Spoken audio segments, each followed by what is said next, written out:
시청자 여러분 안녕하십니까? TV조선의 뉴스 특보 전해드리겠습니다. 윤석열 대통령이 잠시 뒤인 2시부터 복합위기 속 경제 활성화 방안을 논의하기 위한 제11차 비상경제민생회의를 관계부처 장관 그리고 대통령실 수석 비서관들과 함께 엽니다. 서울 용산 대통령실 청사 2층에서 진행되는 이번 회의는요. 각 방송사를 통해서 80여 분간의 전체 내용이 공개될 예정입니다. 지금 화면에서 보이실 텐데요. 지금 방금 윤석열 대통령이 회의장으로 들어와서 참석자들이 국민 의례를 진행하고 있습니다. 오늘 회의는요, 경제 활성화 추진 전략 및 점검 회의 성격으로 진행된다고 합니다. 참석자들을 소개해 드리면요, 기재, 과기, 국방, 문체, 산업, 복지, 고용, 국토, 해수, 중기부의 장관이 참석을 하고요. 그다음에 금융위원장도 함께 참석을 합니다.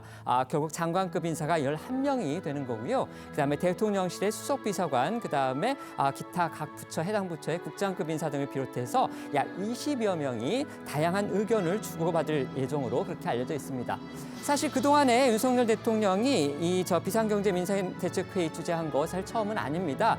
이전에는 주로 이제 지방 현장을 방문해서 회의를 주재를 해왔고요. 그다음에 보통 대통령이 주재하는 회의는 대통령의 그 첫 모두 발언만 공개를 하고 본격적인 회의에 들어가면 모두 비공개로 진행이 되는데요. 오늘은 이례적으로 대통령의 모두 발언 포함해서 회의 전체 내용이 공개가 되는 겁니다.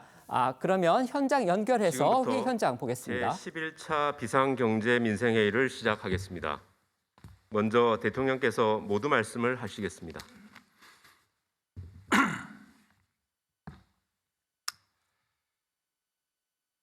여러분 반갑습니다. 오늘 11차 비상경제민생회의는 어떻게 하면 경제를 활성화시킬 수 있느냐 하는 경제 활성화 추진 전략과 그 점검을 하고 우리 모두 함께 논의하는 이런 회의로 진행을 하겠습니다. 지금 전 세계적인 이 고금리 이런 상황에 따라서 금융시장의 변동성과 그리고 또 이런 실물 경제의 불확실성이 높아가고 있습니다. 우리 정부는 출범 시부터 공정한 그 룰에 따라서 시장이 자율적으로 작동되도록 정부가 시스템을 관리하고 그리고 그때그때 발생하는 여러 가지 금융 실물 리스크에 대해서 정부가 안정적으로 관리함으로 해서 기업 중심, 민간 중심의 경제 성장과 경제 시스템이 가동되도록 해왔습니다. 그렇게 해서 제일 먼저 물가 관리를 통해서 실질 임금의 하락을 좀 방지하고 서민 생활의 안정을 꾀하는 것을 가장 중요한 경제 정책으로 삼았습니다. 그리고 고금리에 따라서 가계와 기업 그리고 일부 금융 관련 회사들의 부실을 미리 예방을 하기 위한 여러 가지 금융 지원책과 시장 안정화 대책도 내놨습니다. 그러면서도 우리 미래 먹거리 투자를 위한 여러 가지 계획의 수립과 그 실천에도 매진을 해왔습니다. 그래서 반도체 그 초격차를 유지하기 위해서 반도체 전문 인력을 공급하는 방안 그리고 우리 정부의 행정 서비스를 격상시키고 또 우리 디지털 데이터 경제 활력을 불어넣기 위한 디지털 플랫폼 정부를 추진하는 방안 그리고 다양한 항공, 우주, 바이오 이런 첨단 부분에 대한 R&D 투자 계획도 해왔습니다. 그러나 오늘은 실제로 현장에서 사업을 하고 계시는 많은 기업인들 입장에서 볼 때 지금 이 고금리로 인해서 이런 투자와 경제 활동이 위축된 가운데 활력을 불어넣기 위해서 정부가 어떤 정책을 가지고 있는지 또 계획을 수립해서 실천을 할지 궁금해하시는 분들이 많이 있습니다. 그래서 오늘 우리가 비공개로 쭉 해오던 이런 회의를 오늘은 언론에 공개해서 좀 이게 한 번으로 끝날 건 아니겠습니다만은 오늘 이거를 시청하시는 국민들께서 뭐 다소 미흡한 점이 있다 하더라도 우리 장관들께서 그동안 생각하고 준비한 이런 추진 전략들을 좀 잘 좀 말씀을 해주시고 또 우리 부총리께서 좀 정리도 해주시고 이렇게 좀 진행을 하고자 합니다. 너무 긴장하지 마십시오. 국민들께 진정성 있게 솔직하게 이렇게 하시면 될 것 같습니다. 그리고 아까 뭐 언론 보도를 잠시 보니까 제가 뭐 아주 우리 장관들을 골탕 먹일 질문을 막 던질 거라고 하는 얘기가 있던데 오늘 여러분 말씀을 잘 저도 국민과 함께 경청할 테니까 걱정하지 마시고 편하게 해주시기 바랍니다. 네, 진행하시죠. 지금부터 회의는 경제수석 사회로 진행하겠습니다. 네, 안녕하십니까. 경제수석입니다. 그동안 아까 대통령께서도 말씀하셨듯이 10차례 진행됐던 비상경제 민생회의는 대통령 모두 발언을 제외하고 모두 비공개로 진행되어 왔습니다. 하지만 오늘은 전 과정을 국민들께 생중계로 공개합니다. 글로벌 복합 위기 속에서 경제 활성화를 위해 각 부처가 어떻게 지혜를 모아 대응하고 있는지를 국민들께 직접 보여드리고 또 국민들과 함께 공감하는 기회를 가지고자 합니다. 회의는 총 5개의 주제로 준비했습니다. 대통령과 장관께서는 자유롭게 현장 토론을 해주시기 부탁드립니다. 본격적인 논의에 앞서서 경제부총리께서 최근 경제 상황과 추진 방향에 대해 간략히 설명해 주시겠습니다. 네, 경제부총리입니다. 지금부터 최근 경제 상황과 경제 활성화 추진 방향에 대해 보고 드리겠습니다. 최근 국내외 경제는 전 세계적인 고물가, 고금리, 고환율로 인해 금융시장 변동성이 크게 확대되고 경기 둔화 우려도 커지는 복합 위기 상황에 직면해 있습니다. 국제기구들의 세계 성장, 교역, 하락세 전망에서 보듯이 상당 기간 이러한 어려움이 지속되고 특히 금년보다도 내년이 더 어려울 것으로 예상됩니다. 한편으로는 장기간 해결하지 못한 과다한 규제, 노동, 교육 등 구조적인 문제들이 누적되면서 우리 경제 잠재 성장률은 빠른 속도로 하락하여 현재 2% 내외까지 낮아진 상황입니다. 복합 경제 위기 돌파와 우리 경제 재도약이라는 두 마리 토끼를 잡기 위해서는 서비스 산업 등 내수도 중요하지만 무엇보다도 수출 활성화가 핵심 키라고 할 수 있습니다. 수출은 과거 우리 경제의 고성장을 견인한 원동력이었으며 97년 외환위기, 08년 글로벌 금융위기, 최근의 코로나 위기까지 어려운 고비 때마다 위기 극복의 버팀목과 새로운 도약의 디딤돌 역할을 해주었습니다. 그런데 최근 수출 여건을 보면 지난해부터 이어진 높은 증가세가 금년 하반기 들어 빠르게 둔화되는 모습입니다. 특히 우리 수출의 약 20%를 차지하는 반도체 수출이 글로벌 업황 둔화로 감소세를 나타내면서 관련 기업들의 영업이익도 위축된 상황입니다. 이처럼 내년까지 전 세계 경기, 교역 둔화로 수출 여건이 악화되는 가운데 주력 산업인 반도체 업황 사이클 하강 국면이 이어지면서 수출 어려움이 지속될 것으로 예상됩니다.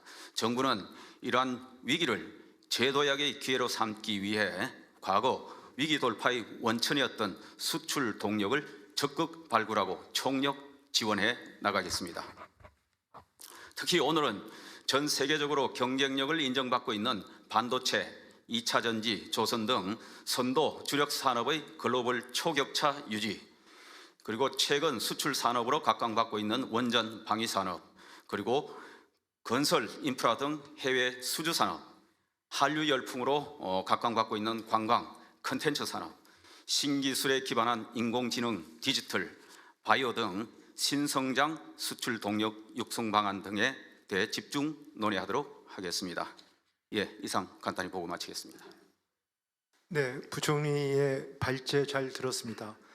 이제부터는 이 발제 내용을 토대로 주력 산업, 그리고 해외 건설, 세 번째는 중기 벤처, 그다음 네 번째는 관광 컨텐츠, 다섯 번째는 디지털, 바이오, 우주 등 5개 분야의 활성화 추진 방안에 대해서 논의를 시작하겠습니다. 첫 번째 주제는 우리 경제의 주력 산업 분야입니다. 먼저 산업부 장관님, 우리 주력 산업이 업종별로 어떤 상황인지 일단 설명 부탁드립니다. 예, 산업부 장관입니다. 최근 우리 경제 여건은 상당히 투자와 수출에 모두 좋지 않습니다. 금리가 높고 환율이 높고 또 물가도 높습니다. 이런 조건은 투자를 제약하는 조건이 되겠습니다. 글로벌 시장 침체로 우리 수출 시장도 위축되고 있습니다. 그래서 지금 우리 산업이 직면한 수출과 투자의 환경은 전반적으로 좋지 않다 이렇게 생각을 할 수 있겠습니다. 그렇지만 업종별로 살펴보면 업종별로 상당히 좋은 업종도 있고 또 그렇지 않은 업종도 있고 골고루 섞여 있다고 보여지겠습니다. 반도체나 철강이나 석유화학 등은 글로벌 수요 감소와 또 물가 가격 하락으로 상당히 좋지 않은 상황인 반면에 2차 전지나 자동차나 조선 같은 산업들은 글로벌 환경이 상당히 좋은 편입니다. 따라서 중요한 것은 전반적으로 투자 수출 환경을 개선하면서 업종별 맞춤형 전략을 저희가 마련하는 게 필요하다고 생각합니다. 네, 그동안 우리 경제의 버팀목이었던 반도체 산업이 최근 어렵다고 하셨습니다. 과거에도 어려웠던 시기가 있지 않았습니까? 이 반도체 산업은 말 그대로 호황과 불황이 교차하는 그런 사이클 산업입니다. 지금은 우리가 하강기로 진입하고 있습니다만은 여전히 우리 수출의 버팀목이고 또 상당히 중요한 핵심 산업이라 할 수 있겠습니다. 과거에도 우리가 하강기에 상당한 투자를 통해서 호황기에 큰 성과를 거둔 예가 있습니다. 그래서 지금 이 상황이 하강기지만 우리한테는 도리어 기회라고 할 수도 있겠습니다. 그래서 정부에서는 민간 기업이 계획하고 있는 약 340조 정도의 투자를 제대로 실행될 수 있도록 제가 적극 지원하고 반도체 관련 주요 해외 기업의 외국인 투자를 촉진해서 국내 투자를 확대해 나가도록 그렇게 하겠습니다. 예, 제가 한 말씀 덧붙이겠습니다. 예, 투자는 타이밍이 굉장히 중요하다고 생각합니다. 기업들이 투자를 하고자 할 때 이 자금 지원이나 또 투자와 관련돼서 실행하는데 여러 에러들이 있는데 그것을 하면 곳곳에 그런 부처나 이런 데 찾아다니거나 또 하나 해서 하면은 그 다음에 또 다른 곳을 찾아가야 되는데 그래서 투자가 예정대로 진행될 수 있도록 법무부처 원스톱 투자 지원 이 반을 가동해서 한 곳에서 그런 투자율을 적극적으로 해결해 주고자 합니다. 그리고 특히 반도체 분야에서는 인력, 기술 개발 그리고 인프라 등의 재정 자금으로 총 1조 원을 지금 예산에 반영해서 국회에 제출했습니다. 그래서 이 부분이 국회에서 잘 통과될 수 있도록 그렇게 국회에 적극적인 이해 협조도 구하겠습니다. 그리고 반도체 국가 기술에 대한 시설 투자에 대한 세액 공제도 지금 대폭 확대하는 세법 개정안이 나가 있습니다. 차질 없이 시행될 수 있도록 노력하겠습니다. 이 반도체 산업은 대표적으로 입지가 중요한 산업입니다. 특히 입지 관련 규제가 심할 경우에는 반도체 투자가 적게 시행되지 않습니다. 상당히 투자가 지연되기 때문에 반도체 입지 관련 규제가 조속히 해결될 필요가 있고 이걸 위해서는 국가 단위의 입지 지원이 필요하다고 생각합니다. 우리 국토부 장관님께서 한 말씀해 주시죠. 네, 지금 산자부 장관님께서 말씀하신 것처럼 이 반도체를 비롯한 주력 산업의 투자를 늘리려면 또 적절한 그 부지들이 있어야 됩니다. 근데 지금 보통 하는 경우들처럼 지방 산업단지로 하다 보면 시간도 오래 걸리고 또 지자체 간에 이 조정이 굉장히 좀 복잡해서 기업 개개별로 하기에는 상당히 어려움이 많습니다. 그래서 이렇게 반드시 필요한 경우에는 지방에 맡기는 것이 아니라 정부가 나서서 국가산업단지 차원에서 적극 조성해서 기업들의 불편을 해소하도록 노력하겠습니다. 그 지금 보면은 반도체 산업은 이제 이렇게 대기업뿐만 아니라 우리 중기부 장관님께 좀 말씀드리고 싶은데 잘 아시다시피 1,000개가 넘는 그런 중소 중견 기업들이 중요하지 않습니까? 그 지원책 가지고 계시죠? 네, 그 반도체를 대기업만의 산업으로 보시는 분들도 계시는데 실제 중소 중견기업 1,000개사가 뒷받침을 하고 있습니다. 그래서 내년에 3천억 규모의 반도체 생태 펀드를 조성을 해서 집중적으로 지원을 할 예정이고요. 그 시스템 반도체 강국의 달성을 지금 목표로 하고 있습니다. 그래서 시스템 반도체 하면 설계를 지원하는 소규모의 팹리스 기업들을 육성해야 됩니다. 그래서 파운드리 팹리스 협의체를 구성을 해서 글로벌 경쟁력을 가질 수 있는 원팀으로 그렇게 협의를 이어나가도록 하겠습니다. 지금 여러 장관님이 계셨는데 혹시 대통령께서 좀 말씀하실 부분이 있으신가요? 반도체 네.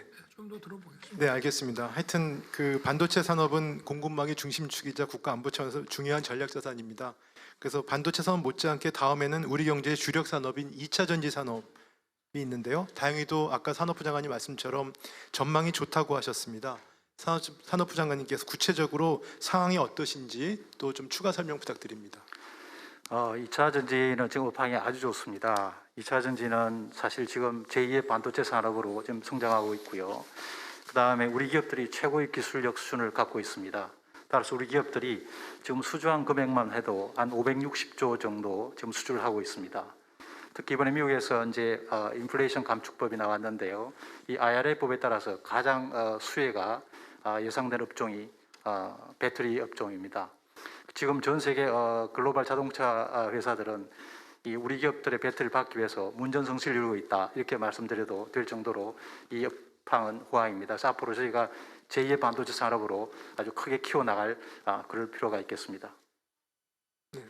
예, 2차 전지가 호황을 이루고 있다 하는 현상, 그 전망은 좋은데 문제는 2차 전지를 만드는 이 핵심 광물 확보가 굉장히 중요합니다.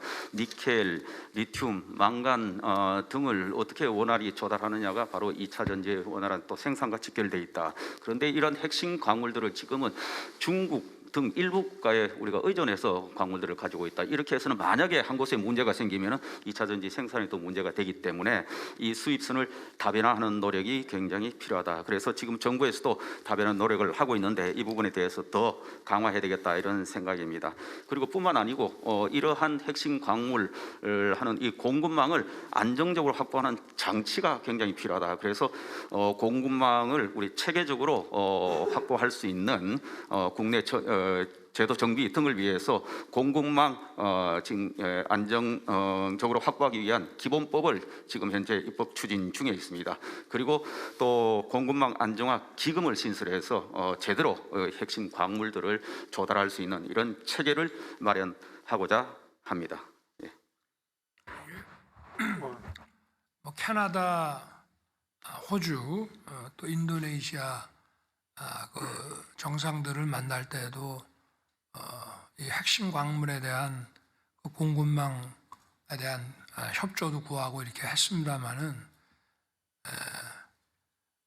거기서 생산한 광물을 우리가 사오는 경우도 있지만 광산 자체를 우리가 매입을 해서 개발을 하고 이렇게 하는데 또 시간이 많이 걸리기 때문에 이게 적시에 그 공급을 하기 위해서 공급망 안정화를 위한 이런 그 다양한 그 종합적인 대책이 필요할 것 같습니다. 중요한 거는 시기 아니겠습니까? 그리고 전 세계 그 공급망 광물별로 이런 산지 이런 것들을 지도로 전부 잘 준비를 해가지고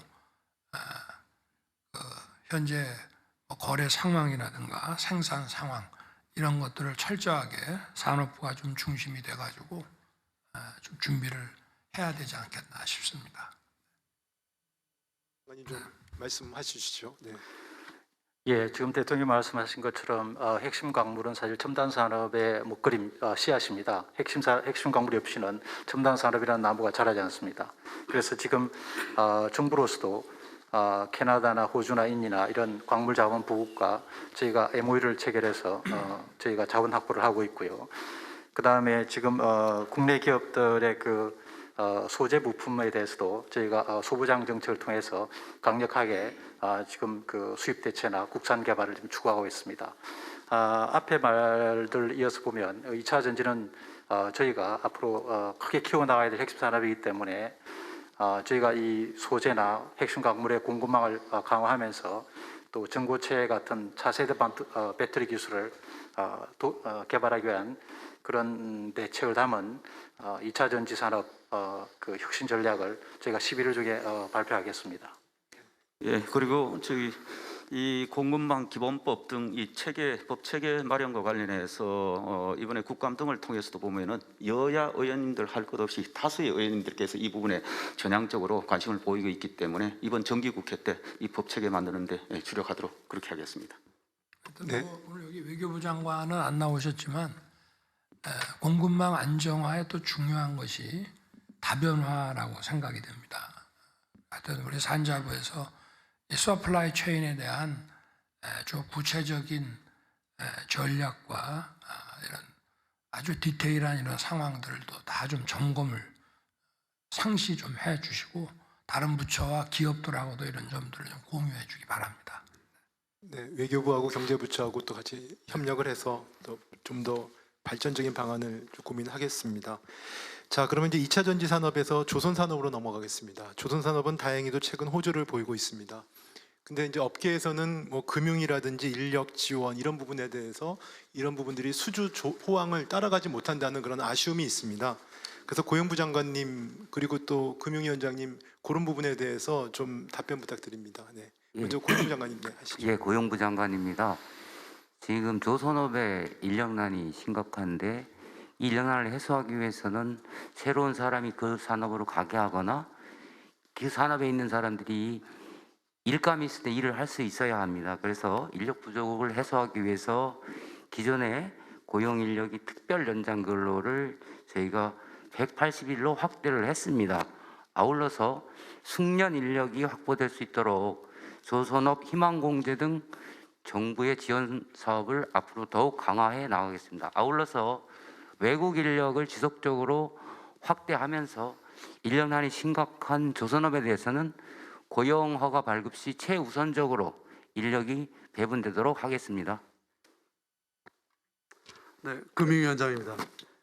조선 수주가 원활하게 되려면 금융 쪽에서도 이제 RG 발급에 대해서 이게 차질 없이 지원이 뒷받침이 돼야 됩니다.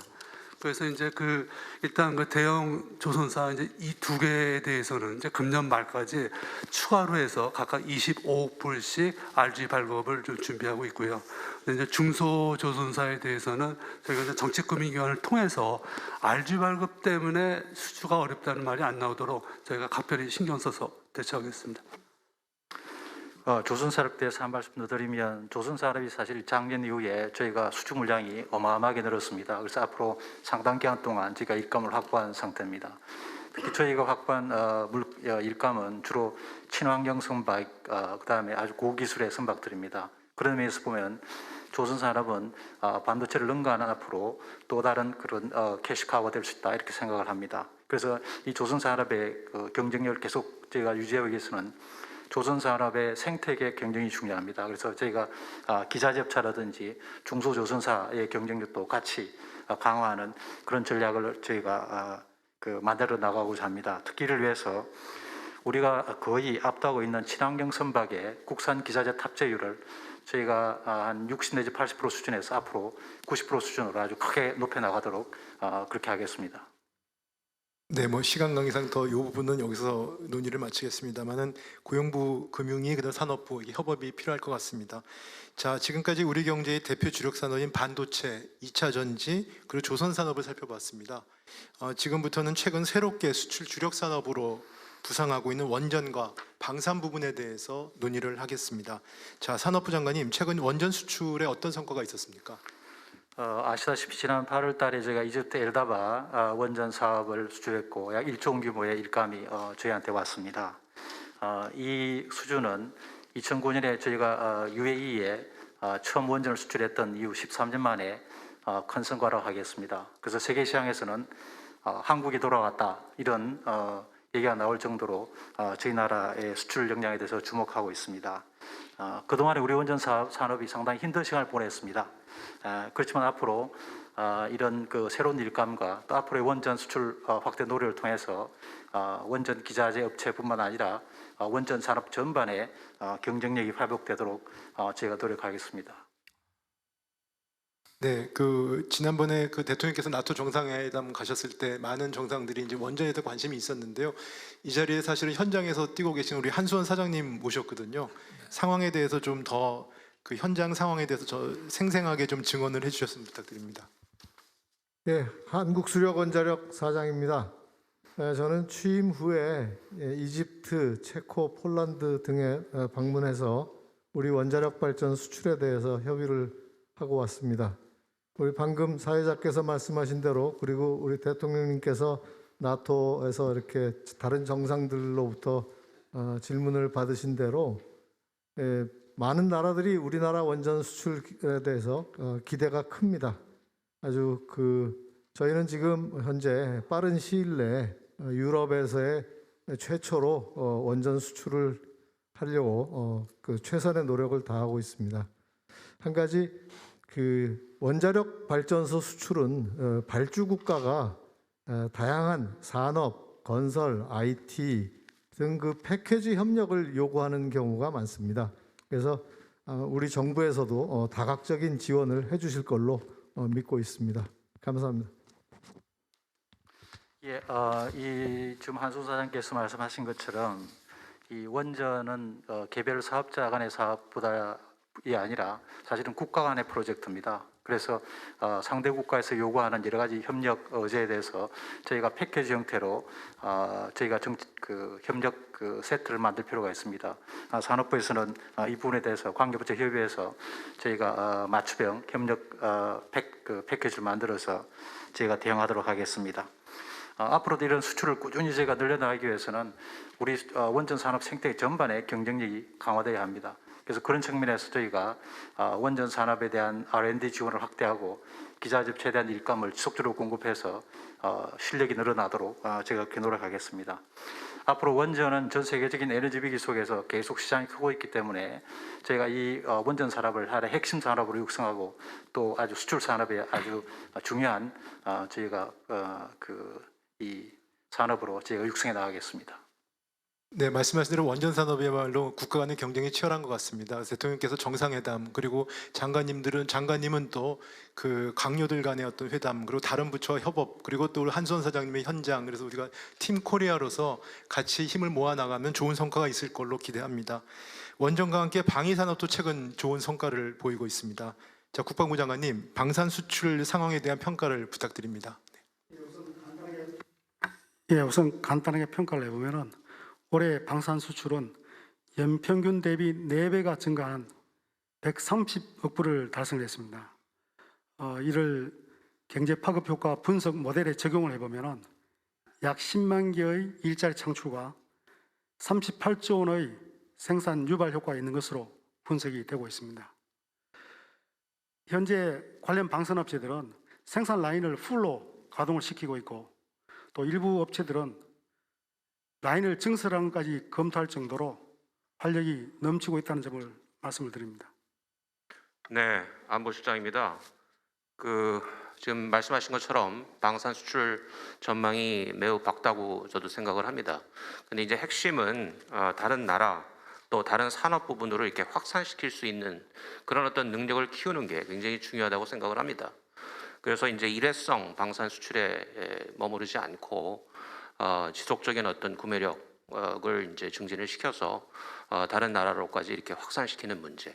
그리고 여러분 잘 아시다시피 이 방산 수출이라는 게 국가 간의 어떤 신뢰의 바탕을 두고 있습니다. 그래서 그 방산 수출이 이루어지는 그 바탕에 그 기저에 깔린 그 신뢰를 바탕으로 해서 다른 산업 부분, 뭐 반도체라든지 철강이라든지 서비스 부문으로 확대시킬 수 있는 그런 어떤 기폭제로 활용할 수 있는 그런 어떤 준비가 철저하게 강구되어야 될 것으로 생각을 합니다.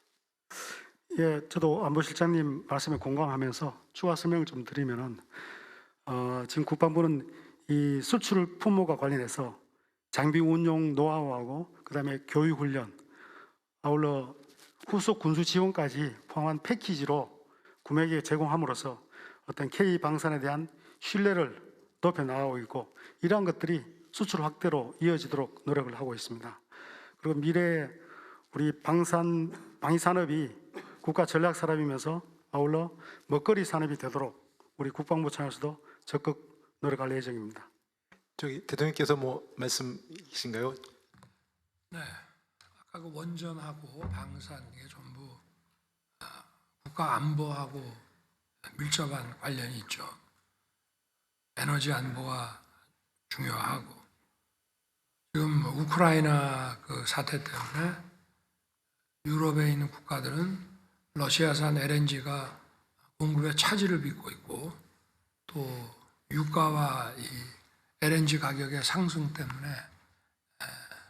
지금 다시 원전으로 돌아가려고 하는 그런 의지들이 확고하다는 것을 나토 정상회의 때 제가 아주 체감을 했습니다. 저도 그때 우리 그 APR 1400 이 노형을 책자로 들고 가서 설명도 하고 했는데, 이거는 결국 국가 대 국가의 그 거래이기 때문에 한수원과 또 정부가 함께 나서서 이 수출을 추진하면서, 이게 또 방산이라든가 또 원전의 그 운영 노하우까지 전부 하나의 그 패키지로서 가는 경향이 있기 때문에, 우리 예를 들면 폴란드, 체코 또 중동에 있는 국가들이 원전하고 방산이 이렇게 한 세트로 가면서 우리가 원전을 수출하고 나면은 그 원전 운영 매니지먼트 하는 것까지 기대하고 있습니다. 그래서 아주 그 정밀한 그런 전략이 필요하다고 보고 있고요. 어쨌든 지금 우크라이나 사태 때문에 유럽 국가들의 이런 그 소위 안보 산업에 대한 투자 그 의욕이 크고, 또 산유국들은 유가 상승으로 많은 그 수익이 들어오기 때문에 자기들도 이참에 또 원전을 만들려고 합니다. 원전이라는 게 그만큼 에너지 안보와 관련이 있기 때문에 그런 거고요. 그래서 중동 지역과 유럽 지역에 원전과 방산 그 패키지 수출이 잘 이루어질 수 있도록, 이거는 정부 모든 부처가 산업부, 국방부를 중심으로 해가지고 합심을 해야 된다고 생각합니다. 그리고 오늘 이 자리에 오지 않았지만 외교부라든가 또는 법무부에서도 관련 국가에 대한 여러 가지 법률 제도에 대한 검토 지원, 이런 것도 매우 중요하다고 생각합니다. 네, 감사드립니다. 오늘 사실은 우리 국방부 장관님하고 안보실장께서 경제 활성화 추진 전략 및 점검회에 참석하신 것 자체가 제 생각으로는 굉장히 뭐 어떻게 말하면 생소하다고 할까 그렇습니다만, 또 저희 경제부처 분들은 다들 아마 굉장히 든든하게 생각할 것 같습니다. 그런데 조만간에 부처 명칭도 국방과 산업이 결합된 국방부에서 국방산업부로 바꿔줘야 되는 거 아닙니까? 아니, 지금 우리가 오늘 이런 그 경제 활성화를 위한 추진 전략 및 점검 회의를 지금 하고 있는데, 지금 보건복지부는 보건복지 관련한 사회 서비스 산업부라고 봐야 되고요. 그리고 국방은 방위 산업부가 돼야 되고, 이렇게 모든 부처가 국토교통부도 건설 산업부가 인프라 건설 산업부가 돼야 하고, 그래서 전부 이런 국가 전략 산업을 하여튼 지원하고 촉진시킨다고 하는 이런 산업과 수출에 매진하는 이런 부서라는 생각을 가지고 우리가 일해야 되지 않겠습니까? 네, 하여튼 두 분 참석해 주셔서 든든합니다. 자, 그럼 이제 주력 산업에 대한 논의는 이걸로 마치겠습니다. 다음은 최근 고유가로 제2의 중동붐 가능성이 커지고 있는 해외 건설 분야에 대해서 논의하겠습니다. 자, 주무장관이신 국토부 장관님, 어떠한 전략과 또 포부를 갖고 계신지 밝혀주시기 바랍니다. 국토교통부 장관입니다. 최근 국제 기름값이 많이 올라서 돈은 석유 자원국으로 몰리고 있고 또 그 지역에서는 이 건설에 대한 수요가 빠른 속도로 올라가고 있습니다.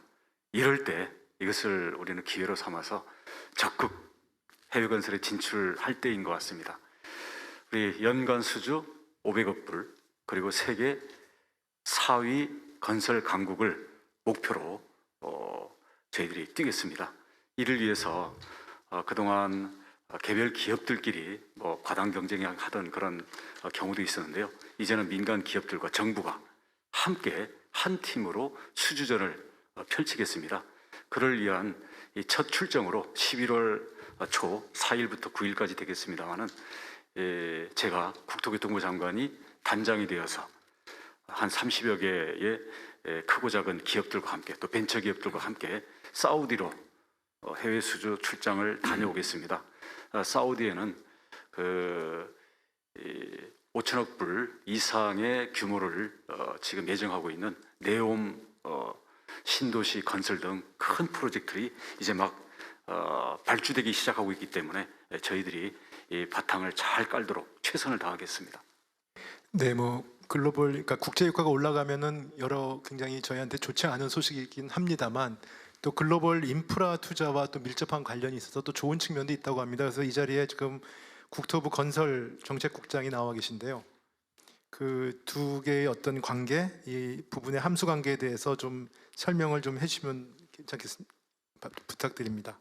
네, 국토교통부 건설정책국장 김상훈입니다. 지금 말씀하신 것처럼 해외 건설 수주액과 유가는 유사한 흐름을 보이고 있습니다. 서로 얼마나 많은 연관이 있는지를 보여주는 상관계수가 있는데요. 0.84로서 상당히 높습니다. 유가가 오르면 인프라스트럭처 발주도 높아지고 타당성이 좀 떨어지던 가스전, 유전도 개발이 활성화됩니다. 저희가 이제 물 들어올 때 노조라는 말이 있는데요. 지금 유가가 오를 때가 해외로 나갈 때인 것 같습니다. 감사합니다. 네, 저희 국토교통 0.84면은 뭐 1이면은 사실 100% 그렇죠. 그 상관관계가 거의 100%라는 얘기인데 이게 꼭 산유국에만 해당하는 겁니까? 아니면은 그냥 글로벌 이런 유가와 인프라 소위 시장의 관계를 지수로서 표현한 겁니까? 우선 이 유가랑 전체 그 건설 수주랑 그걸 잡은 건데 개수 자체는 근데 지금 석유가 많은 나라뿐만 아니라 가스는 물론이고 아까 인도네시아처럼 니켈이 많은 나라 자원 부국들이 우선은 요새 붐이고요. 또 하나는 우크라이나 전쟁을 비롯해서 전후 재건 사업이 있는 나라들도 큰 그런 이 건설 인프라에 대한 수요가 올라오고 있습니다.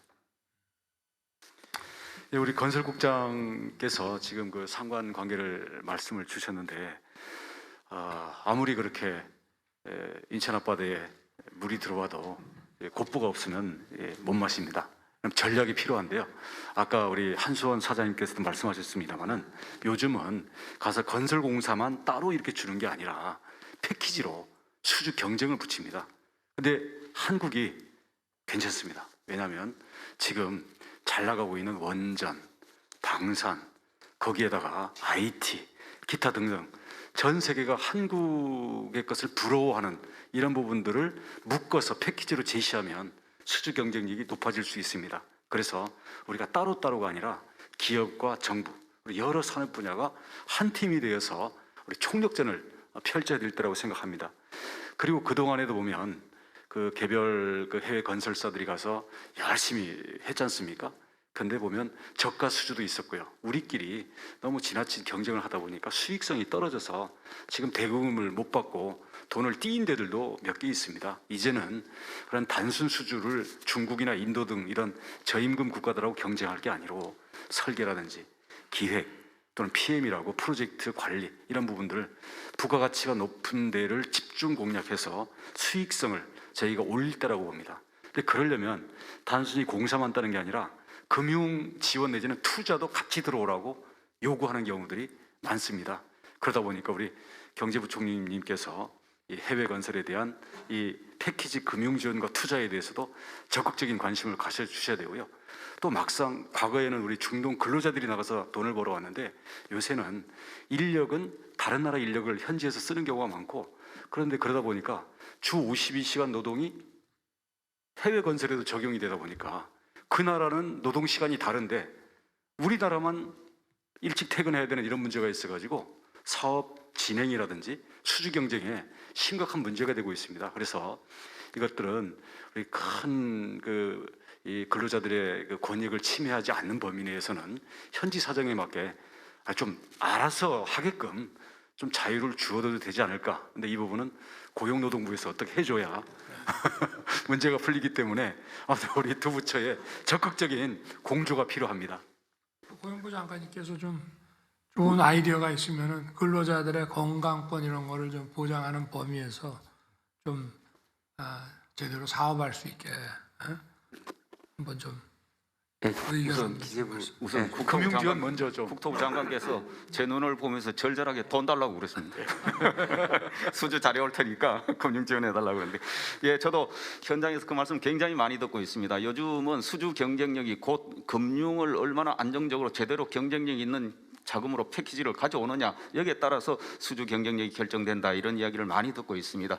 그래서 이 소위 말하는 오일머니, 이 좋은 우리가 이 기술 가지고 해외에서 수주를 해와야 되는데 이게 우리 금융 프로그램이 뒷받침되지 않아서 이 수주 기회를 놓치면 안 된다, 이런 생각입니다. 그래서 우선은 우리 수출입은행 등 국책은행이 중심이 돼서 그런 안정적인 그 경쟁력 있는 금융 확보를 위해서 적극적으로 뒷받침하도록 그렇게 하겠습니다.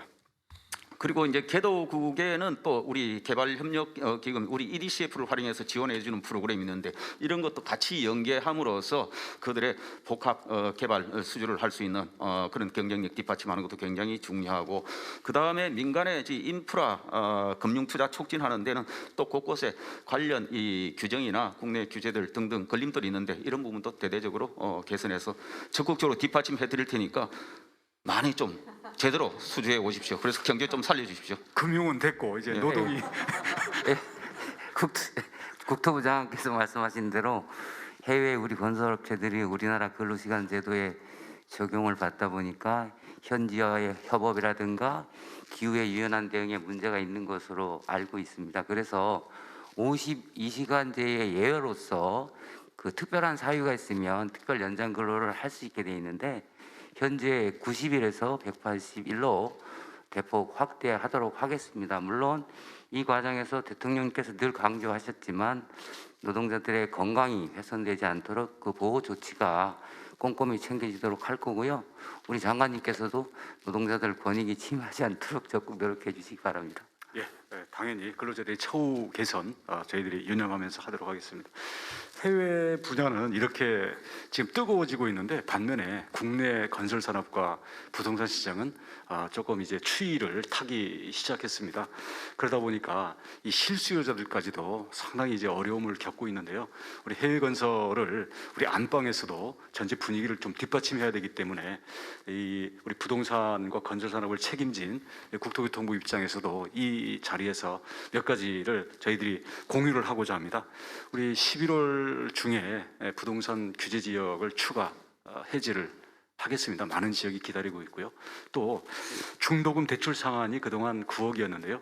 그동안 이 집값이 오른 거에 비해서 너무 낮습니다. 그래서 12억 원으로 상향을 하고, 또 이제 새로운 집을 청약이 당첨됐는데도 옛날 집을 팔아야 되는 의무 기간이 6개월로 너무 작습니다. 요새 거래도 없는데, 그래서 이것을 한 2년 정도로 유예를 좀 해주고, 이렇게 해서 특히 실수요 중심으로, 그리고 이미 이 이사를 간다든지 이미 당첨이 됐다든지 해서 이걸 이동해 가야 되는 이런 수요가 거래 단절 때문에 위축되는 일이 없도록 저희들이 노력을 하겠는데, 이 부분은 역시 우리 금융위원회의 전적인 협조 없이는 어려운 부분입니다. 그래서 우리 금융당국과 저희들이 적극적인 공조를 필요로 하니까 많이 도와주시기 바랍니다. 네, 금융위원장입니다. 최근에 그 부동산 시장의 연착륙에 대해서 우려도 많고 정말 저는 이제 금융시장 안정을 위해서라도 굉장히 중요한 이슈라고 생각을 합니다. 그래서 이제 이 문제에 대해서 계속 이제 국토부하고 계속해서 논의를 하고 있는데 일단은 그 지금 국토부에서 규제 완화해 주신 거와 맞춰서 저희가 이제 그동안은 사실 이제 규제가 굉장히 강했습니다. 근데 최근에 이제 금리도 오르고 여러 가지 정책 여건이 변했기 때문에 일단 금융 사이드에서 요번에 이제 과감하게 하나 풀어놓겠습니다. 그래서 그게 뭐냐면 그 무주택자나 일주택자 분에 대해서는 그 투기 지역이라 하더라도 LTV를 50%까지 허용을 하고 또 15억이 넘는 아파트에 대해서도 주택담보대출을 허용을 하겠습니다. 그리고 이제 앞으로 이제 부동산 시장 상황에 따라서 규제 완화할 건 하고 그 다음에 좀 정책적으로 또 그 안정시키기 위해서 지원할 거는 같이 국토부하고 협의해서 그 부동산 시장의 연착륙을 위해서 좀 신경 써서 노력하겠습니다.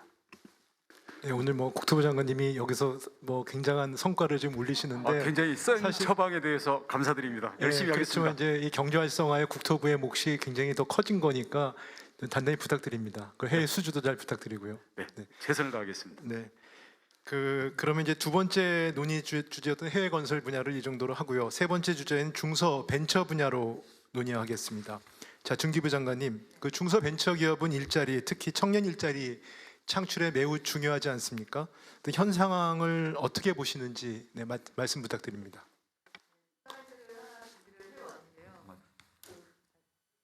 네, 슬라이드를 준비를 해왔는데요. 아시는 것처럼 그 3년 동안 코로나를 관통하면서 전 세계는 굉장히 힘들었는데요. 아이러니하게도 또 한편으로는 전 세계가 비대면 디지털 경제로 급속도로 변화를 하고 있습니다. 그래서 주요 선진국에서는 관련된 기술을 확보하고 그 기술과 관련된 신산업들을 육성하기 위해서 집중적으로 투자하고 육성하고 있습니다. 우리나라 같은 경우는 이미 디지털 관련한 역량을 충분히 보유하고 있는 벤처기업들이 많습니다. 매출 1,000억 이상의 벤처 1,000억 기업들 같은 경우 고용을 창출하는 그 비율이 삼성그룹 다음으로 큽니다. 따라서 이 디지털 경제에 맞는 벤처 스타트업들과 중소기업들을 육성을 하면 지금 수석님께서 질문하신 일자리 창출은 물론 디지털 경제의 선도 국가가 될 수 있을 거라고 확신합니다. 그러면 좀 더 구체적인 전략을 좀 더 소개해 주시죠. 네, 그래서 저희가 조만간 이제 발표를 준비하고 있는데요. 디지털 경제의 주요 그 기술들이 있습니다. 모빌리티라든가 바이오라든가 AI, 그다음에 시스템 반도체 등이 있는데요. 한 10개 분야를 정해서 향후 5년 동안 2조를 투자를 할 예정입니다. 그리고 유망 스타트업 1,000개사 이상을 발굴 육성할 건데요. 발굴과 육성 과정을 저희 정부만 하는 것이 아니라 민간에 있는 역량을 극대화해서 대기업, 그다음에 투자사들까지 다 동원해서 함께 육성을 할 예정입니다. 그리고 지금 중기부가 글로벌 펀드를 6조를 운영하고 있는데요. 내년까지 8조까지 더 확대를 할 예정이고요. 그래서 전 주기에 4차 산업혁명, 디지털 경제와 관련된 스타트업들에 대해서는 초기 투자, 그다음에 개발, 산업화, 글로벌까지 원스톱으로 민간과 함께 육성하는 프로그램을 준비하도록 하겠습니다. 네, 우리가 이제 흔히 스타트업이나 벤처 그러면 제조업을 많이 생각할 수 있는데 지난번에 우리 대통령께서 상주 스마트팜 혁신밸리 봐서 아마 청년 창업가들을 많이 만나보셨습니다. 오늘 여기 이제 그 농식품부 차관 나오셨는데 그 부분에 대해서 또 지원 방안이 그때 마련하고 있는 걸로 알고 있습니다. 좀 소개해 주시죠. 네, 우리 농업의 혁신을 위해서는 좀 디지털 기술을 활용을 해서 그 생산성을 높이는 스마트 농업의 확산이 무척 필요하다고 보고 있습니다. 근데 스마트 농업의 확산을 위해서는 좀 두 가지가 좀 절대적으로 필요하다고 보고 있습니다. 우선 첫 번째는 좀 젊고 창의적인 아이디어를 가진 청년들이 창업을 좀 많이 해야 된다, 이런 측면이 있다고 봅니다. 그래서 현재 저희들은 한 2027년까지는 한 3,000명 정도가 스마트팜 창업을 할 수 있도록 그렇게 계획을 추진하려고 합니다. 우선은 혁신밸리에 있는 창업보육센터에서 2년 동안 기술교육, 경영교육 이런 것들을 무상으로 지원을 하고요. 그다음에 교육을 수료한 다음에는 사실상 적은 자본으로 창업을 할 수 있도록 그렇게 임대형 스마트팜 조성을 좀 확대를 해 나가도록 하겠습니다. 그리고 두 번째로 중요한 것은 저희들이 생각을 할 때는 결국은 스마트 농업에 필요한 그런 기자재와 서비스를 공급하는 벤처기업을 어떻게 육성할 거냐, 이 부분이 중요하다고 봅니다. 지금 전 세계적으로 보면 지금 한 25년까지 한 220억 달러 정도의 시장 규모가 형성될 것으로 예상을 하고 있고요. 매년 한 10% 이상 성장을 하고 있습니다. 그래서 우리 기업들이 세계 시장에서 주도적인 역할을 할 수 있도록 그 유니콘 기업을 5개 이상 육성하도록 하겠습니다. 그래서 인공지능과 같은 그런 핵심 기술 개발을 위한 R&D 투자도 확대를 하고, 그 다음에 벤처 기업이 사업화할 수 있는 그런 지원도 늘려가겠습니다. 그리고 현재 동남아나 아니면 중앙아시아, 중동 이런 데서 또 스마트팜에 대한 관심이 많기 때문에 그런 나라들을 중심으로 수출을 할 수 있는 그런 전략도 적극적으로 추진하도록 하겠습니다. 이 방송 보시고 관심이 생기신 아마 청년 창업농이 계실 것 같은데 어디다 연락하면 됩니까? 지금 저희 전국에 네 군데의 그 혁신밸리가 있습니다. 그리고 그 혁신밸리에는 창업 보육센터가 있습니다.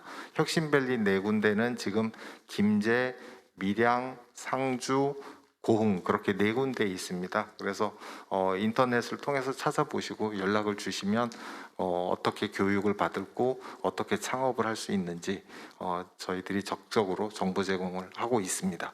네, 많은 홍보가 더 필요할 것 같습니다. 그 두 분 장관 차관께서 그 중소벤처기업 지원 전략을 말씀 주셨는데 아무래도 최근에 금리가 오르고 금융시장이 어려우니까 이제 금융 부분에 있어서의 자금 조달에 대한 걱정이 많은 것 같습니다. 그래서 그 금융위원장님하고 중기부 장관님이 그 간략하게 그 지원 방안 준비하고 계신 거 소개해 주시기 바랍니다. 먼저 금융위원장님부터. 예, 금융위원장입니다. 간략하게 흐름을 보면 이제 여태까지는 이제 저희 정부가 이제 들어서서 주로 이제 소상공인 자영업자분들의 어려움, 그다음에 일상 서민들의 어려움에 굉장히 노력을 기울였고요. 근데 지금은 이제 경제 여건이 중소기업도 굉장히 어려워질 수가 있기 때문에 지금 관계부처하고 노력을 해서 한 50조 규모의 종합 지원 패키지를 마련 준비하고 있고 조만간 이거를 발표할 거다. 라는 말씀을 좀 드립니다. 그리고 이제 조금 중소기업하고는 좀 다른 이슈긴 하지만 저희가 이제 취약계층 어려우신 분들 지원을 계속 노력을 하고 있는데 한 두 가지 정도만 이걸 통해서 말씀을 좀 드리면, 일단 지금 현재 그 금리가 계속 올라가고 있기 때문에 저희가 이제 안심전환 대출을 통해서 고정금리로 조금 많은 분들이 이용을 했으면 하는 생각이 있습니다. 그래서 이번에 이제 안심전환 대출의 지원 자격 요건을 갖다가 조금 더 완화를 해서 하려고 합니다. 그래서 이제 그 주택 가격도 이제 4억에서 6억을 하고 소득 기준도 이제 부부 합산 7천에서 1억, 그다음 대출 규모도 2억 5천에서 3억 6천까지 늘려서 이렇게 조금 그 주거와 관련된 그 금리 부담을 조금이라도 좀 줄여주려고 노력을 하고 있고요. 하나만 조금 더 말씀을 드리면 지금 현재 은행에서 그 주택담보대출로 빌린 차주분들에 대해서 이제 하다 보면 또 이제 실업을 당할 수도 있고 아플 수도 있는데 이제 이런 경우에는 그 원금 상환을 갖다 한 3년 정도 유예해주는 채무조정 프로그램이 있습니다. 그래서 이제 지금은 조금 더 어려움의 그 모습이 바뀌었기 때문에 지금의 상황에 맞게끔 그 혜택을 볼 수 있는 대상자를 조금 더 넓히는 방안을 은행과 조금 검토를 하고 있는데 이것도 더 조만간 발표를 하겠습니다. 네. 중소기업과 소상공인들 경영 안정을 위해서 사실 금융위원장님 제가 굉장히 자주 뵀었거든요. 근데 오늘 발표하신 내용을 다 포함해서 많은 도움을 주시고 계셔서 진심으로 감사드리고요. 저는 그래서 벤처 투자 펀드에 대한 얘기를 좀 드리려고 하는데 올 8월 달까지 역대 최고로 벤처를 투자하기 위한 자금이 모이고 실제 집행도 됐습니다. 그럼에도 불구하고 확실히 6월부터 투자의 열기가 지금 사그러들고 있습니다. 그 투자할 수 있는 여력을 보는 미투자 금액이 8조가 넘게 남아 있는데요. 돈의 액수가 문제가 아니라 자금 투자 의혹이 좀 꺾이고 있다는 것에 대해서는 주목할 필요가 있습니다.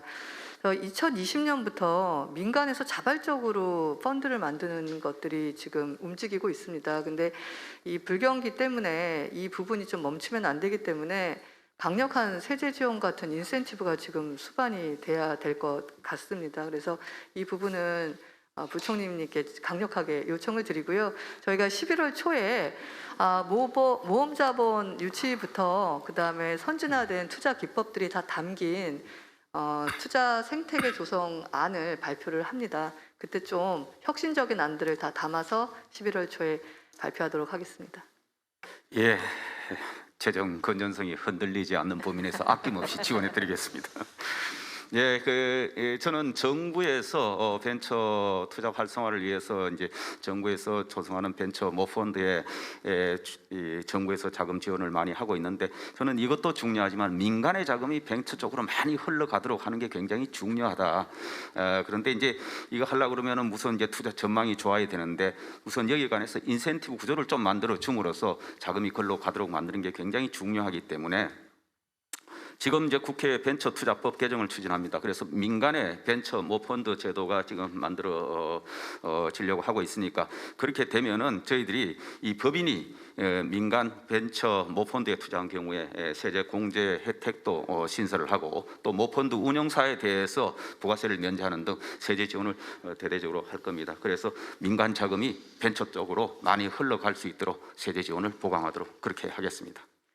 어차피 뭐 세액공제라든가 이런 세제 지원을 안 해주면 투자가 일어나지 않기 때문에 그 투자 그 수익에 대해서 과감한 그 세제 혜택을 주면은 정부는 사실 손해 볼 건 없지 않습니까? 투자를 늘리는 거지.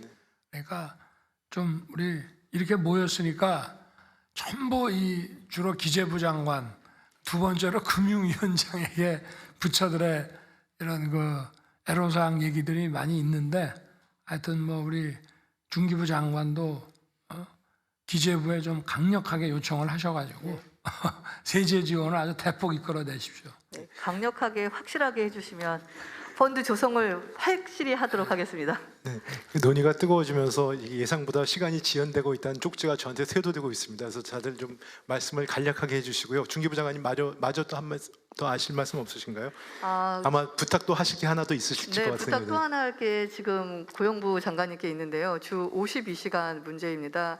지금 30인 미만 사업장에게 추가로 주당 60시간씩 연장하는 제도가 올해로 일몰을 맞고 있습니다. 그래서 최근에 업계에 있는 협단체들이 전부 다 성명서를 내면서 일몰 폐지에 대해서 얘기를 하고 있는데요. 이 부분 어떻게 의견을 좀 주시기 바랍니다. 예, 고용노동부 장관입니다. 금년 들어 최근 빈 일자리가 20만 개 이상 지속되는데 그 영세업체들은 일할 사람이 없어서 심지어는 뭐 문을 닫을 판이다 이렇게 애로사항을 호소하고 있는 걸로 알고 있습니다. 그래서 이 영세업체 30인 미만 업체에 대해서는 그동안 추가 연장 근로제도를 도입해서 금년 연말까지 지원을 해줬는데 금년 연말로 이게 만료가 되는데 업체들이 뭐 대책이 없다 이렇게 말씀들을 하시는데 이 업계의 애로사항을 해결하기 위해서 저희들이 금년 내로 그 일몰제를 2년 연장하는 법 개정을 추진을 하겠습니다. 물론 이 과정에서 대통령님께서 늘 말씀하시지만 노동자들의 건강이 훼손되지 않도록 하고 재해 예방도 강화하도록 하겠고요. 더 나아가서 금년도에 저희가 외국 인력을 7만 명을 도입을 했습니다. 그런데 내년에는 역대 고용허가제가 도입된 이래 최대로 11만 명을 도입할 예정입니다. 그래서 인력난이 심각한 업종과 기업 중심으로 인력 배분을 하도록 하겠고요. 물론 당연하게 우리나라 일자리 상황도 꼼꼼히 챙겨보도록 하겠습니다. 네.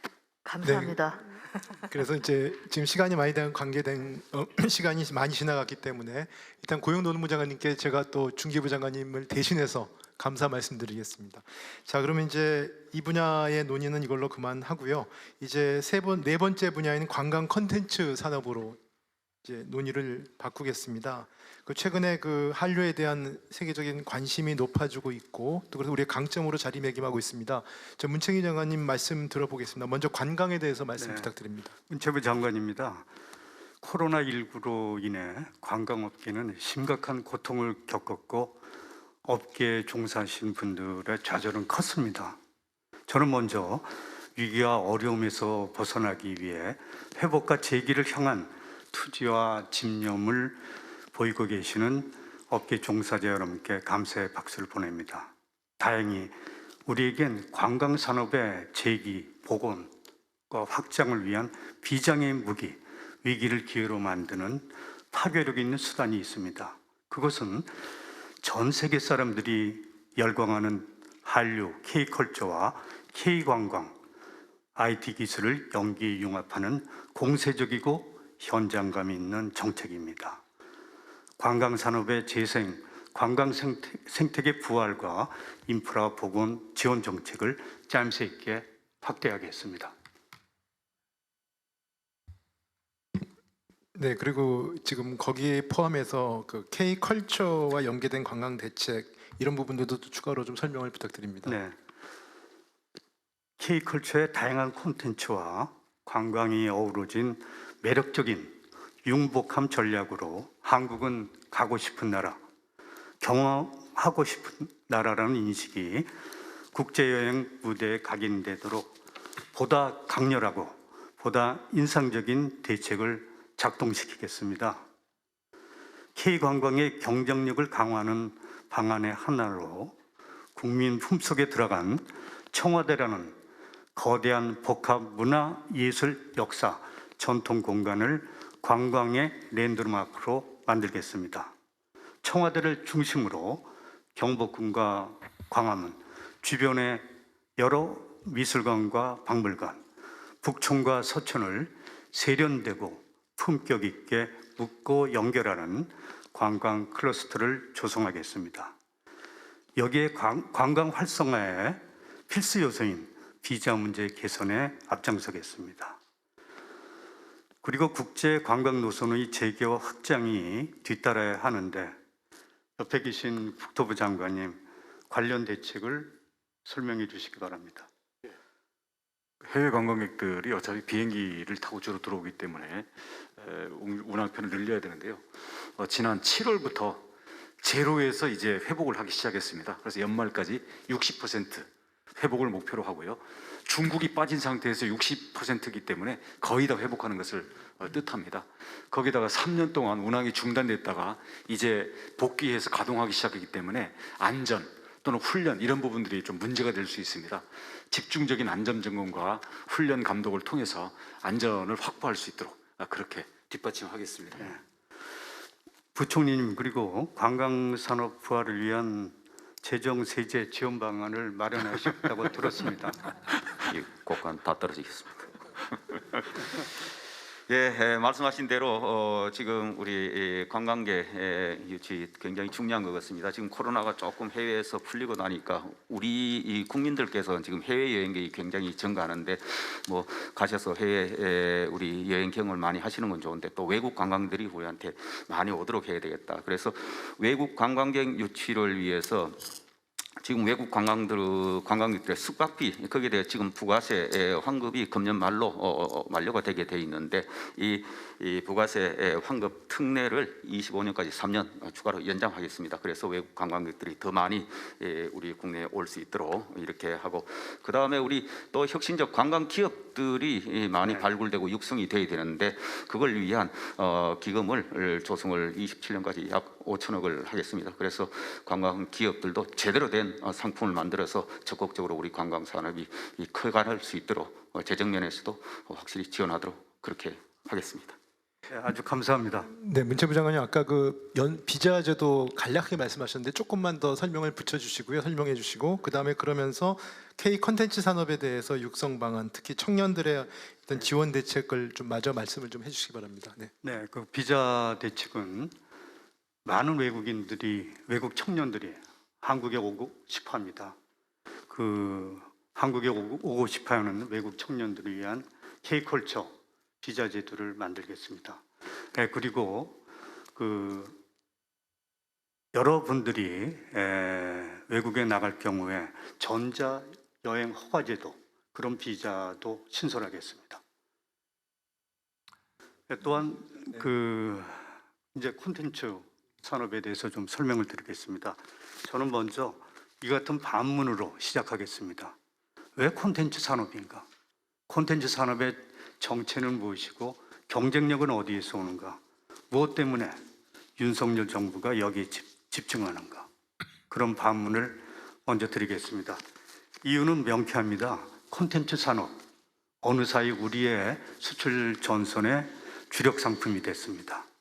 2020년 기준 K 콘텐츠 수출은 119억 달러로 73억 달러의 가전제품, 41억 달러의 디스플레이 패널을 크게 추월했습니다. 수출업계에서 제2의 반도체가 등장했고 미래의 먹거리라는 평판과 실질을 얻을 정도로 은근하면서도 강력하게 자리매김을 했습니다.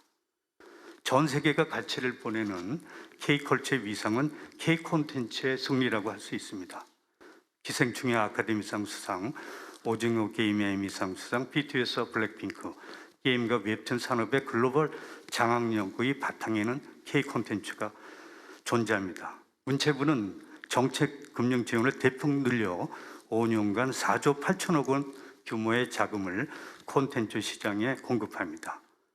규제는 단호한 혁파의 대상입니다.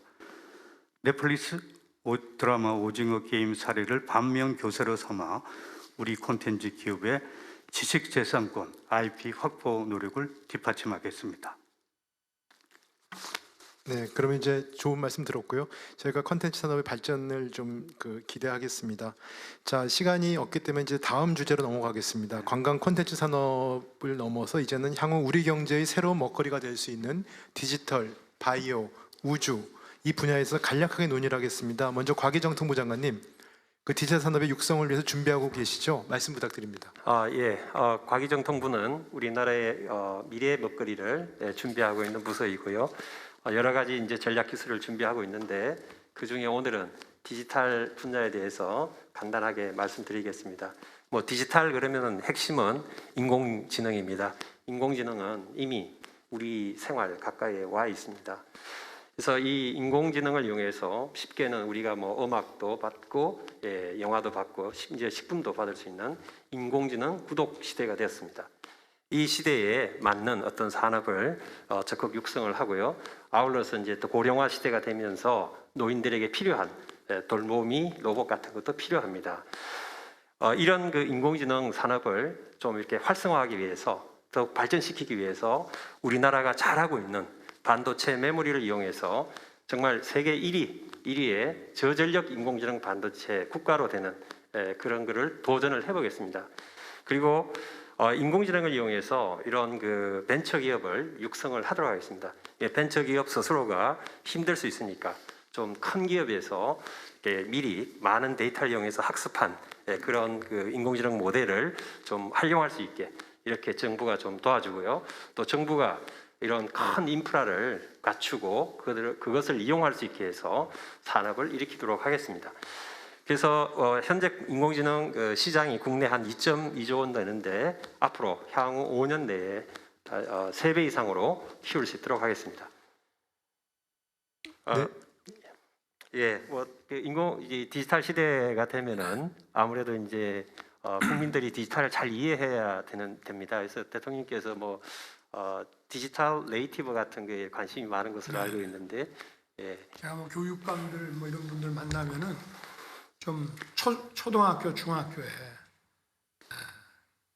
코딩 교육이라고 하는 이런 디지털 네이티브로 키울 수 있는 이런 디지털 알고리즘 교육을 좀 많이 시켜야 되는 거 아니냐. 우리가 지금 중국보다도 한 2분의 1 정도밖에 안 된다는 것을 제가 오늘 기사에서 여러 번 봤는데, 그렇게 해가지고는 우리가 미래 경쟁력을 확보하고 이렇게 유지하기가 어렵지 않겠나 싶어서. 근데 이 문제 역시도 수업을 기존 교사를 그러니까 수업 시간도 이 소위 아이들에게 이런 디지털 리터러시 교육을 시키기 위해서 수업 시간 배정도 좀 바꾸고 또 교사도 좀 투입을 해야 되는데, 이게 아마 교사들 단체에서도 여기에 대해서 별로 호의적이지 않다 그런 애로사항들을 얘기를 하더라고요. 그래서 그러나 어찌됐든 자라나는 학생들에게 이런 교육을 좀 철저하게 시킬 수 있는 방안을 과기부하고 교육부가 좀 근본적으로 좀 해야 되는 거야. 특히 인공지능 같은 경우는 이제 캐나다가 아주 다른 산업에 비해서 세계에서 아주 압도적인 그런 우위를 달리고 있는데 초등학교 시절부터 이런 알고리즘 교육을 많이 시키고 또 여기에 학생들이 많이 집중하고 있어서 이게 결국은 이제 그 인공지능의 뛰어난 연구자들로 커가는 거로 제가 알고 있습니다. 그래서 이 인공지능이라고 하는 것이 하루아침에 턱 되는 것이 아니고 어린 나이부터 이런 디지털 리터러시 알고리즘 교육을 체계적으로 시켜서 많은 선수층을 배양을 해야 되는 것이 아니냐. 그래서 뭐 거기에 대해서 하여튼 좀 우리 과기부가 좀 중심이 되고 교육부가 좀 제도적으로 뒷받침을 하고 이렇게 좀 나가야 되지 않겠나 생각합니다. 말씀에 대해서 교육부 차관하고 강릉아님 한 말씩 좀 교육부 말씀해 주시죠. 차관입니다. 대통령님 말씀 주셨지만 우리 아이들 그 소위 디지털 네이티브로 좀 양성을 하기 위해서는 아이들이 가장 많은 시간을 보내는 곳이 학교입니다. 그리고 학교 현장이 디지털 전환이 이루어져야 사실은 아이들이 그렇게 거듭날 수 있다고 보고요. 현재 저희가 그 학교에 적용할 새로운 학교 교육 과정을 개편하는 작업을 하고 있습니다. 개편의 아주 큰 방향 중에 하나가 디지털 전환입니다. 그래서 저희들의 목표는 학교 수업 시간에 아이들이 디지털 기술을 자유자재로 활용할 수 있는 역량을 갖추도록 하는 게 목표고, 그런 측면에서 우선은 이제 배우는 교과서부터 디지털 교과서로 좀 전환을 하고, 또 정보 교육뿐만 아니라 수학이라든지 과학이라든지 심지어 음악까지 가르치는 교수 학습 방법에 인공지능이나 가상현실 이런 기술들을 접목시켜 가지고 방식을 바꾸어주면 노출도가 늘어나고 훨씬 더 빨리 습득을 할 수 있다고 생각을 하고요. 그 다음에 대통령께서 말씀 주신 정보 교육 시간도 초등학교하고 중학교는 2배 이상으로 늘리고, 고등학교는 아예 교과를 하나 신설을 해가지고 그거를 충분히 가르칠 수 있도록 그렇게 전환을 해나가겠습니다. 그러면 디지털 교과서가 되면은 학생들이 책가방 안 들고 다니는 건가요? 태블릿 PC에 들어가 있는데요. 태블릿 학교에 하나, 책상에 하나 딱 올려주면은 이제 맞습니다. 그리고 과학도 요새는 수학, 뭐 물리, 뭐 화학 이런 게 다 디지털 수학, 디지털 물리학 이런 식으로 바뀌어가고 있다고 하는데, 이 종이에다가 연필 들고 이렇게 문제 푸는 형식이 아니고 전부 이게, 그다음에 실험 같은 것도 이런 디지털 이런 프로세스를 통해서 실험을 대체해 나가고 한다니까 좀 교육 과정에서 획기적인 좀 디지털 전환이 일어나도록 좀 해주시길 당부드립니다. 학생들뿐만 아니고 군 장병들께도 디지털 인공지능 소프트웨어 교육을 해서 제대 후에도 이런 디지털 산업 분야에 좀 취업을 잘 할 수 있도록 적극 지원하겠습니다. 우리 이제 데이터가 인공지능 하면 굉장히 중요한데요. 우리나라 굉장히 좋은 병원들이 있고 병원에서 생산해내는 양질의 데이터로 국민들의 건강을 위한 디지털 헬스케어를 할 수 있는데, 그 부분에 대해서 복지부 장관님 좀 말씀 부탁드립니다. 보건복지부 장관입니다. 저는 재정세제 지원 요청을 드리기 전에 먼저 규제 혁신부터 확실히 하겠습니다. 특히 데이터 관련 규제를 확실히 개선하겠습니다. 이를 통해서 2026년까지 13조 원의 민간 투자를 유치하겠습니다. 제일 먼저 현행법상 불가능한 보건의료 데이터에 대한 제3자 전송 요구권을 도입하겠습니다. 이를 통해서 본인 동의하에 의료기관이 가지고 있는 의료 데이터가 제3자에게 전송될 수 있도록 하겠습니다. 또한 의료 분야에서 가명 데이터를 활발하게 이용할 수 있도록 가이드라인을 구체화해서 법제화하겠습니다. 이렇게 되면 관련 연구를 촉진하고 국민 건강 향상에 기여할 것입니다. 이와 함께 민간 투자의 마중물 역할을 하는 국가 R&D 투자도 확대하겠습니다. 우선 1조 원 규모의 K-바이오 백신 펀드를 조성하고 5.5조 원의 R&D 투자로 연간 1조 원 이상의 매출을 올리는 글로벌 블록버스터 신약을 2030년까지 개발할 수 있도록 지원하겠습니다. 코로나19와 같은 감염병이 언제 또 발생할지 모릅니다. 2029년까지 7천억을 투자해서 범용 백신, 항바이러스제 기술을 확보하도록 하겠습니다. 곽희정 통부 장관입니다. 앞으로 바이오 쪽은 이 시장도 세계적으로 굉장히 크고 많은 일자리를 창출할 수 있을 것 같습니다. 우리나라는 바이오 시장 그 점유율이 2% 정도밖에 안 되는데 향후 10년 내에 약 2자릿수로 높일 수 있도록 하겠습니다.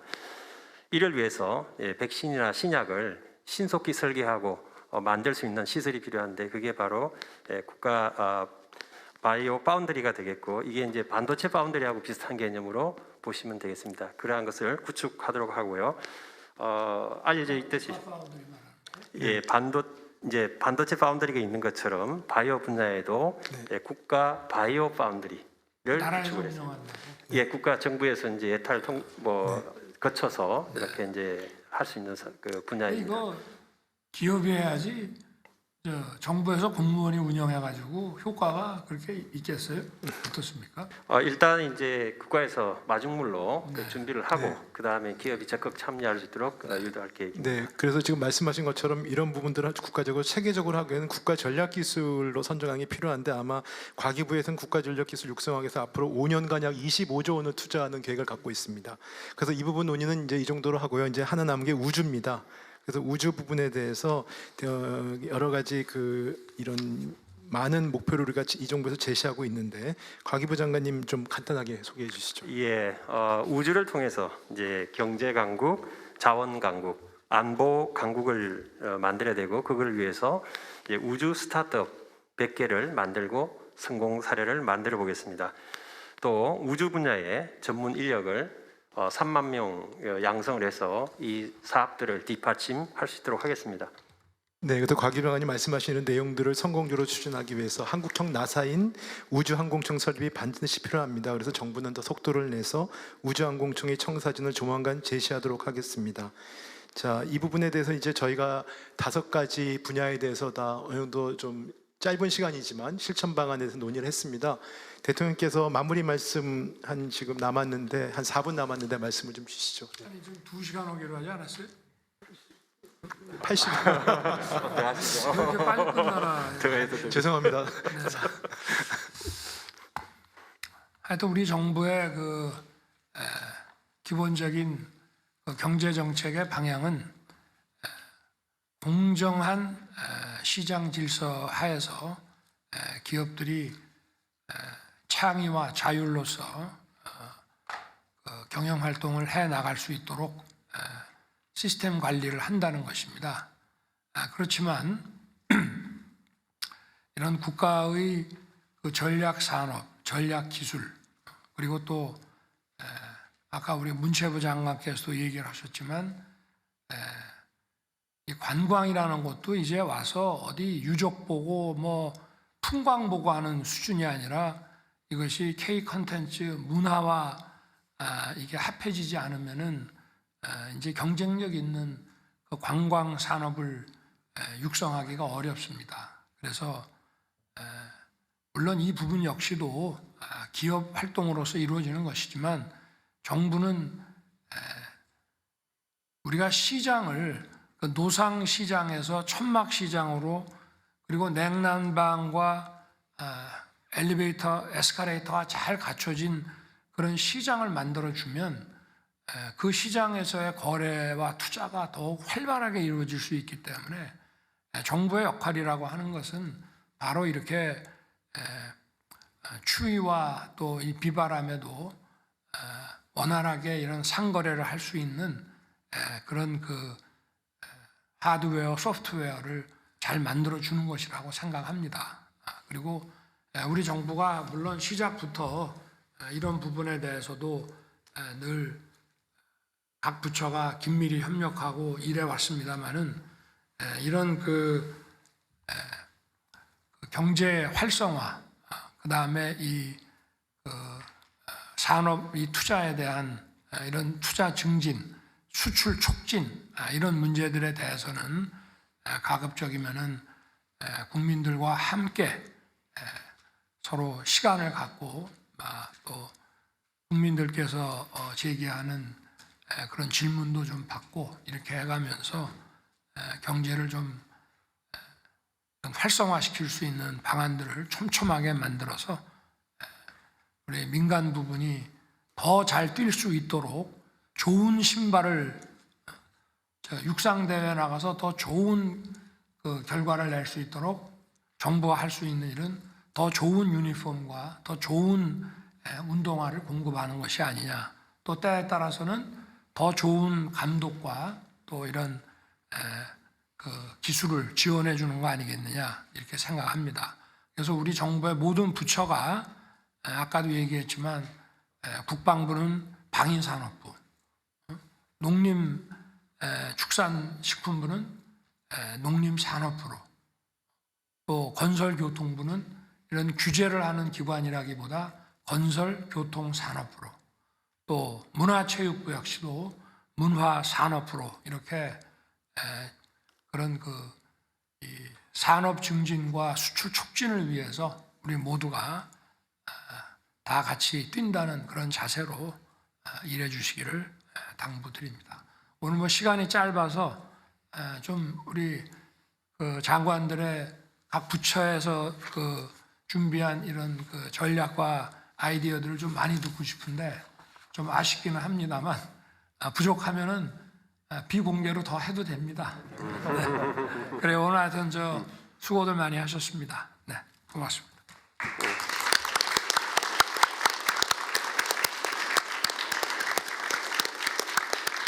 이상으로 제11차 비상경제민생회의를 마치겠습니다. 대통령께서 먼저 이동하시겠습니다.